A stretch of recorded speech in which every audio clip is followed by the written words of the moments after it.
नमस्कार विद्यार्थी मित्रांनो, कसे आहात? मजेत आहात ना? ज्ञानेश्वर विद्या मंदिरामध्ये माझ्या सर्व लहान मोठ्या विद्यार्थी मित्र मैत्रिणी यांचं स्वागत आहे। आज मी माझ्या विद्यार्थी मित्रांसाठी महात्मा ज्योतिबा फुले यांच्याविषयीचा निबंध घेऊन आलेले। पण हा निबंध सुरू करण्या अगोदर मुलांनो, तुम्ही जर आतापर्यंत आपल्या ज्ञानेश्वर विद्या मंदिराला सबस्क्राईब केलं नसेल तर लगेच सबस्क्राईब करून घ्या व सबस्क्राईब समोर जे नोटिफिकेशन आहे त्याला हिट करा, जेणेकरून आपल्या चॅनल वरती अपलोड होणारे नवनवीन व्हिडिओ तुम्हाला पाहायला मिळतील। तर चला पाहूयात महात्मा ज्योतिबा फुले यांच्याविषयीचा निबंध। महात्मा ज्योतिराव फुले हे एक समाज सुधारक आणि कार्यकर्ते होते, ज्यांनी आपले जीवन भारतातील सामाजिक न्याय आणि समानतेसाठी समर्पित केले। त्यांचा जन्म 11 एप्रिल 1827 रोजी महाराष्ट्रातील कटगुण या छोट्याशा गावात झाला। त्यांचा जन्म माळी जातीतील शेतकऱ्यांच्या कुटुंबात झाला होता, ज्यांना जातीच्या उत्तरंडीत कमी समजले जात असे।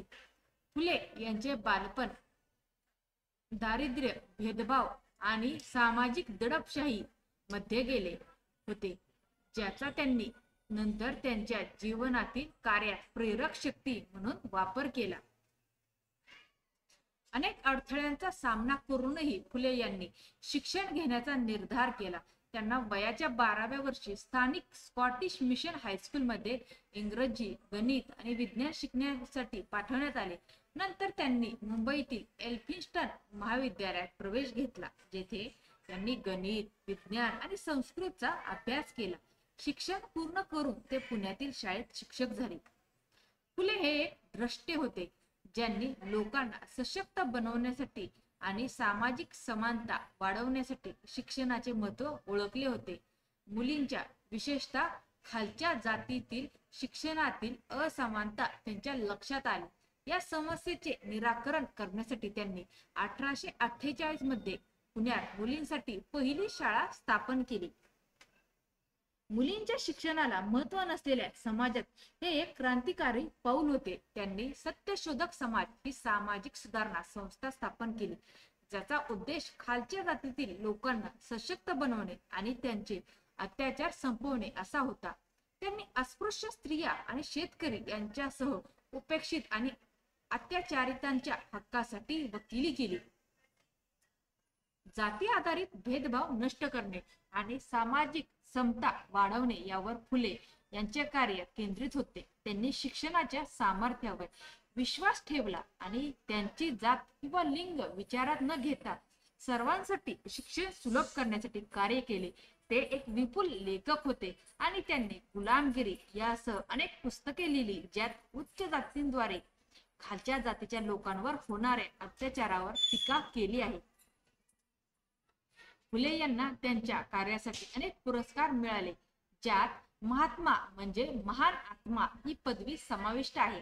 28 नोव्हेंबर 1890 रोजी त्यांचे निधन झाले, परंतु त्यांचे कार्य भारतात आणि जगभरात साजरा आणि सन्मानित केले जात आहे। त्यांचा सामाजिक सुधारणा आणि सक्षमीकरणाचा वारसा लोकांना भेदभाव आणि दडपशाही विरुद्ध लढण्यासाठी प्रेरणा देत आहे। भारताची सामाजिक जडणघडण बदलण्यात फुले यांचे कार्य महत्त्वपूर्ण होते। शतकानुशतके चालत आलेल्या आणि भारतीय समाजात खोलवर रुजलेल्या जाती व्यवस्थेला त्यांनी आव्हान दिले। त्यांचा शिक्षण, समानता आणि सक्षमीकरणाचा संदेश आजही प्रासंगिक आहे आणि त्यांचे जीवन आणि कार्य भेदभाव आणि दडपशाही विरुद्ध संघर्ष करणाऱ्यांसाठी आशेचा किरण आहे। महात्मा ज्योतिराव फुले हे खरे द्रष्टे होते, ज्यांनी आपले जीवन सामाजिक न्याय आणि समतेसाठी समर्पित केले।